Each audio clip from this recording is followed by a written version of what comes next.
Hey guys, Steve here at B&S Customs. Today we're going to do a ride rundown this 1991 Corvette ZR1. So I've owned this car for about 10 years now. It has about 33,000 miles on it, and it is my favorite car to drive. It is the most refined of the cars I have as far as handling goes. Throwing it into turns is great. It's got a great suspension in it from the factory, and it's just a blast. It has 375 horse, which for the early 90s was a lot of power. Today, that's not a big number anymore, but when the sensation of speed in this car is great. When you get on it now, it feels like the whole front of the car is lifting up as you accelerate. The car is mostly stock still. I didn't change anything on it really. I did swap the rims out for some custom wheels. I did not like the stock saw blade wheels. The only other thing really changed was for the cooling. These Corvettes, the C4s, are notorious for overheating. They don't get a lot of air through the radiator. It all comes in from underneath. I did put a dual capacity radiator in this car and a 180 degree thermostat. It does great now. It keeps the temperature where it needs to be, and I don't have any more overheating problems. If I do, I just turn the air conditioner on. It kicks the fan relay on. The fan comes on and keeps the car nice and cool. Under the hood, though, like I said, is the big difference in this car compared to the other one, and that's going to be the LT5 engine. So let's take a look at that. So here's the LT5 engine. It has 4 cams, 2 per head, and 32 valves. They're very large, as you can see. It has a dry sump oil system in it for going around turns, so it always has oil going to it. It doesn't sit down below the car. It has its own separate system for oiling.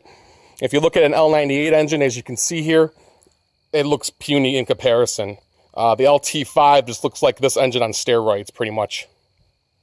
As I said earlier, maintenance on this car has been great. The only thing that happened was the injectors went. On the 1990s, I believe through the 92s, ethanol fuel is not compatible with these cars, which is what we all have today when we go to the gas stations.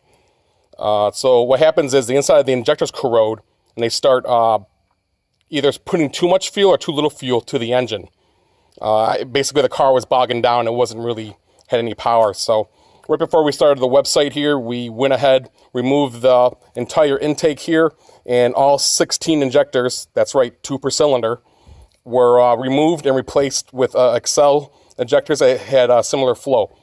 Since doing that, it woke the car right up. Since owning the car, I have not felt it drive the way it does now. It's great. So one other maintenance issue I had with the car were these oil cooling lines here from the dry sump system. As you see now, I have steel braided lines in here. The original lines here, you can see right where my hand is, these crimps, these failed, and this hose started leaking oil, dripping down everywhere. It's a common problem with this system here.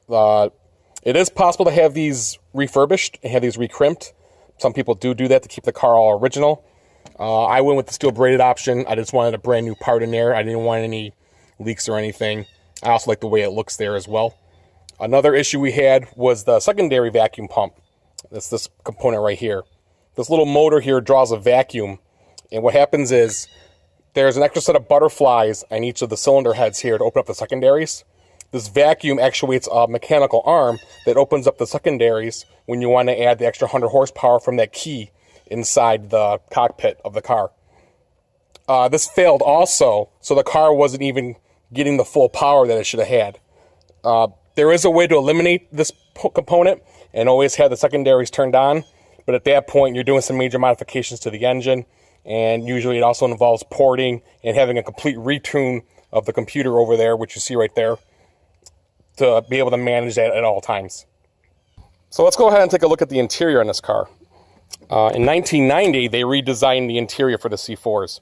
I like it a lot better than the purple car's interior. It's a lot more similar to what we see today in Corvettes. It does have a 6-speed manual in this car. And let's take a look at the dash too here. So if we go ahead and start the car up, you can see it come to life. There we go. Now, right now the car is running about 275 horse. And over here, nowadays we have push button, but back then they used the key. And we turn this valet key on to full power, and now the car will run 375 horse. It does make the exhaust a little louder. It does still have the stock exhaust though, but It's good. One of the other differences are the huge 11-inch wide tires on the rear. The other cars, I think, have 8.5, 9-inch wide tires. These being 11. My Viper has 13-inch. These are pretty big. Lots of tread going down there. So another difference between the two cars is the design of the whole rear end of the car here. As you can see on the 89 here, the rear bumper kind of comes in and curves that inward. Where on the ZR1 and all the other Corvettes from like 1990, they tend to curve outward in that way. It's a little more aggressive in my opinion. I like the way that looks as well. They also changed the front end at the same time. You can see here on the 89, the fog lights in the front are just kind of slotted into the bumper there. And the ZR1 here in 91, they changed it to a wraparound design for the headlights. This car over here, the purple one, does have the Greenwood package on it. That's why it has the lower front spoiler there at the bottom. The majority of the Vettes don't have this. The roof does come off on this car. In fact, I have two roofs for it.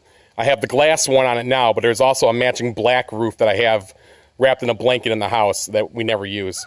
The roof does store in the back here nicely.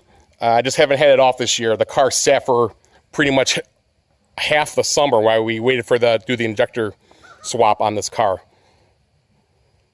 Taking a look at rear storage here, you can see right here, this is where the roof would mount into the back here and clip in with this right here.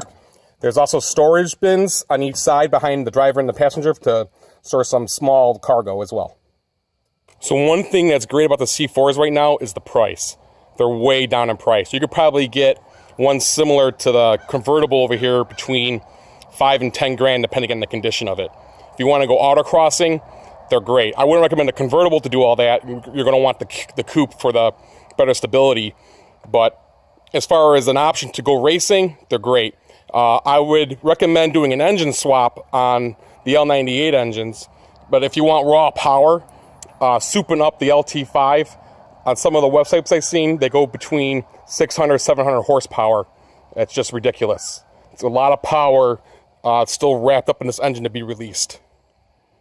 Thank you guys for watching. Thank you very much. Please remember to like the videos and subscribe to the channel.